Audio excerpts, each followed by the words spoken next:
Hello friends, मैं Abhishek Joshi, electrical engineering black group of companies. दोस्तों, आज हम लोग बात करेंगे इलेक्ट्रिकल सिस्टम से रिलेटेड एक बहुत ही इंपॉर्टेंट और बहुत ही अच्छे कॉन्सेप्चुअल इंटरव्यू क्वेश्चन के बारे में। आज मैं आपको बताऊंगा कि इलेक्ट्रिकल सिस्टम में कांस्टेंट टॉर्क मोटर और वेरिएबल टॉर्क मोटर कौन से होते हैं, यानी कि कौन से मोटर्स को आप कांस्टेंट टॉर्क मोटर बोलेंगे, वेरिएबल टॉर्क मोटर हम लोग किसे कहते हैं, कौन से एप्लीकेशंस में ये यूज होते हैं, और इंटरव्यू में अगर आपसे ये चीजें पूछे जाए तो कौन कौन से चीजों को आपके आंसर में इंक्लूड करना है, ये सारी चीजें आज हम लोग देखने वाले हैं इस वीडियो में। तो दोस्तों, बिना टाइम वेस्ट किए शुरू करते हैं। तो दोस्तों, मैं आपको शॉर्ट में टू द पॉइंट बताता हूं कि ये चीजें काम कैसे करती है। देखिए, सबसे पहले हम लोग बात करेंगे कांस्टेंट टॉर्क मोटर के बारे में। तो जैसे कि इसके नाम से ही पता चलता है कि ये कांस्टेंट टॉर्क मोटर है। इसका मतलब ये है कि ये मोटर आपको constant magnitude of torque provide करेगी इररेस्पेक्टिव ऑफ ऑपरेटिंग स्पीड। इसका मतलब ये है कि अगर आपकी मोटर मान लीजिए 1500 आरपीएम की डिजाइंड है, यानी कि उसका जो रेटेड आरपीएम है ये 1500 आरपीएम है। अब इस मोटर को आप 1000 आरपीएम पे चलाइए, 1200 आरपीएम पे चलाइए या 1500 आरपीएम पे चलाइए, ये मोटर आपको constant magnitude of torque delivered करके देगी। यानी कि अगर आप मोटर की स्पीड को चेंज करते हैं तो उसके वजह से आपके टॉर्क में कोई भी चेंजेस नहीं आएंगे। जैसे जैसे आपके मोटर का आरपीएम बढ़ता जाएगा, मोटर का पावर कंजम्पशन बढ़ता जाएगा, पर मोटर का जो टॉर्क डिलीवर करना है वो टॉर्क का मैग्नीट्यूड हमेशा कांस्टेंट रहेगा। इसे हम लोग कहते हैं कांस्टेंट टॉर्क मोटर। अब दोस्तों, बात आती है कि वेरिएबल टॉर्क मोटर क्या है। तो जैसे इसके नाम से पता चलता है कि वेरिएबल टॉर्क मोटर का मतलब ये है ऐसी मोटर जो स्पीड के साथ में आपकी टॉर्क डिलीवरी में भी चेंजेस करने लगती है। यानी कि जैसे जैसे आप मोटर का आरपीएम चेंज करेंगे, मोटर की जो टॉर्क डिलीवरी की रिक्वायरमेंट है, मोटर जो टॉर्क डिलीवर्ड कर रही है, उसके मैग्नीट्यूड में भी चेंजेस आने लग जाएंगे। तो ये तो सबसे बेसिक चीज हो गई कि नाम में ही पता चल रहा है कि जो कांस्टेंट टॉर्क मोटर है ये कांस्टेंट टॉर्क डिलीवर्ड करेगी, जो वेरिएबल टॉर्क मोटर है ये वेरिएबल टॉर्क डिलीवर्ड करेगी।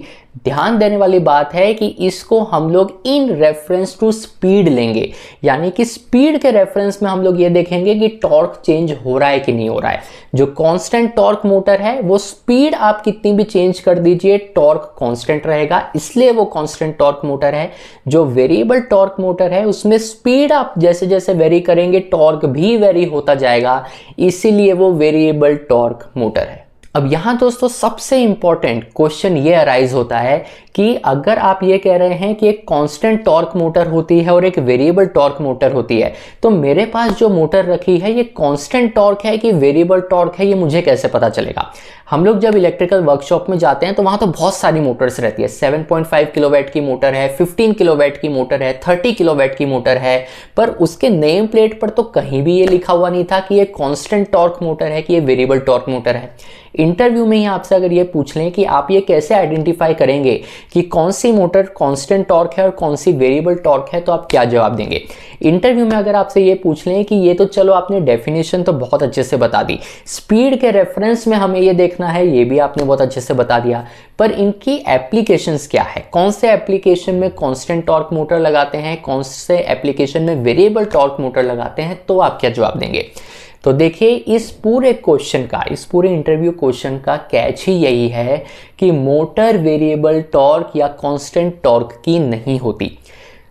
वेरिएबल टॉर्क और कांस्टेंट टॉर्क आपका लोड होता है, यानी कि आपकी मोटर जिस लोड पे आपने कनेक्ट की है वो कांस्टेंट टॉर्क और वेरिएबल टॉर्क होता है। आपके मोटर का जो एप्लीकेशन है वो कांस्टेंट टॉर्क और वेरिएबल टॉर्क होता है। लेकिन जब हम लोग टर्मिनोलॉजी यूज करते हैं तो वहां पर कांस्टेंट टॉर्क मोटर कहा जाता है, वेरिएबल टॉर्क मोटर कहा जाता है। पर यहां बात मोटर की नहीं हो रही होती, यहां पर बात उस लोड की हो रही होती है जिसे आपकी मोटर ड्राइव कर रही है। यहां पर बात उस एप्लीकेशन की हो रही होती है जिसे आपकी मोटर रन कर रही है। तो आइए दोस्तों, अब इस चीज को समझते हैं। सबसे पहले बात आती है कांस्टेंट टॉर्क मोटर की। इसका सबसे अच्छा एग्जांपल होता है बेल्ट कन्वेयर। मान लीजिए मेरे पास एक बेल्ट कन्वेयर है जिस पर 80% मैंने मटेरियल फिल्ड कर दिया है। यहां इस चीज पर ध्यान रखिएगा कि मैं मोटर के बारे में बात नहीं कर रहा, मैं बेल्ट कन्वेयर के बारे में बात कर रहा हूं कि मेरे बेल्ट कन्वेयर पे मैंने 80% मटेरियल फिल कर दिया है। अब इस बेल्ट कन्वेयर पे जो मोटर लगी है उस मोटर को मैं 1000 आरपीएम पे रन करूं या 1200 आरपीएम पे रन करूं या 1400 आरपीएम पे वर्क करूं, इस बेल्ट कन्वेयर को खींचने के लिए जो टॉर्क लगेगा वो कांस्टेंट लगेगा, तो ये मेरी कांस्टेंट टॉर्क मोटर कहलाएगी। तो इसलिए जो बेल्ट कन्वेयर होता है ये बेसिकली कांस्टेंट टॉर्क एप्लीकेशन होती है, क्योंकि अगर आपके बेल्ट कन्वेयर पे जो मटेरियल है ये फिक्स है, अगर आपने 80% मटेरियल फिल्ड किया है तो ये 80% ही रहेगा। तो उस केस में आपकी मोटर का आरपीएम अगर आप चेंज भी करते हो तो भी टॉर्क रिक्वायरमेंट में कोई चेंजेस नहीं आते। इसीलिए बेल्ट कन्वेयर को कांस्टेंट टॉर्क लोड कहा जाता है और इसे हम लोग कांस्टेंट टॉर्क मोटर कहते हैं, जो मोटर इस बेल्ट कन्वेयर में लगी है। ऐसे दोस्तों एक एग्जाम्पल होता है क्रशर का। देखिए क्रशर को मान लीजिए आपने 50% मटेरियल से भर दिया, यानी कि क्रशर की जो कैपेसिटी है क्रश करने की उसको 50% कैपेसिटी पर आपने फिल कर दिया है।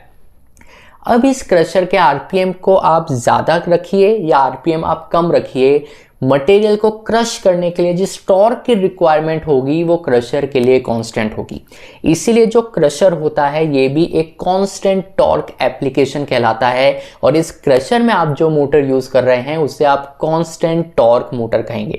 तो अगर वो मोटर सिर्फ एक मोटर रखी हुई है आपके वर्कशॉप में तो वो ना कांस्टेंट टॉर्क है वो ना वेरिएबल टॉर्क है। एक ही मोटर कांस्टेंट टॉर्क मोटर भी हो सकती है, वेरिएबल टॉर्क मोटर भी हो सकती है, डिपेंड करता है कि उस मोटर के आगे कौन से टाइप का लोड कनेक्टेड है, उस मोटर की एक्चुअल एप्लीकेशन क्या है। अब दोस्तों ऐसे समझते हैं कि वेरिएबल टॉर्क मोटर क्या है। तो वेरिएबल टॉर्क मोटर बेसिकली एक ऐसी मोटर है जिसे आपने वेरिएबल टॉर्क लोड के साथ कनेक्ट करके रखा है, जिसका सबसे अच्छा एग्जांपल होता है फैन। इंडस्ट्री में जो फैंस होते हैं ये फैन को अगर आप कम आरपीएम पे चलाएंगे तो आपके मोटर को कम टॉर्क की रिक्वायरमेंट होगी एयर को ब्लो करने के लिए। अब जैसे जैसे आपके एयर की रिक्वायरमेंट बढ़ेगी आपके फैन का आरपीएम आपको बढ़ाना पड़ेगा और फैन का आरपीएम जैसे जैसे बढ़ेगा आपके मोटर की टॉर्क रिक्वायरमेंट भी बढ़ती जाएगी। तो जो वेरिएबल टॉर्क लोड होता है जैसे कि फैन है, जैसे कि ब्लोअर्स है, इनमें एयर की रिक्वायरमेंट अगर आपको बढ़ानी है तो आपको आरपीएम बढ़ाना पड़ता है और आरपीएम जब आप बढ़ाते हैं तो टॉर्क की रिक्वायरमेंट भी चेंज होती है।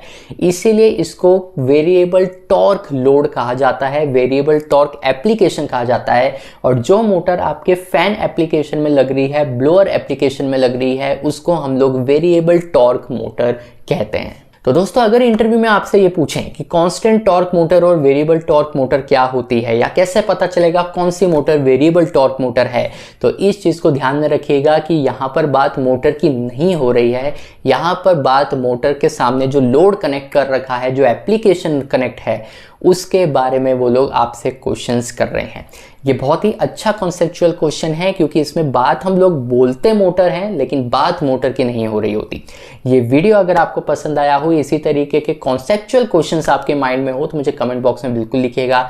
ये वीडियो आपको कैसा लगा ये भी आप मुझसे शेयर कर सकते हैं। मैं आपसे मिलता हूँ अगले हफ्ते ऐसे एक इंटरेस्टिंग टॉपिक के साथ। तब तक अपना ध्यान रखिए। Good bye.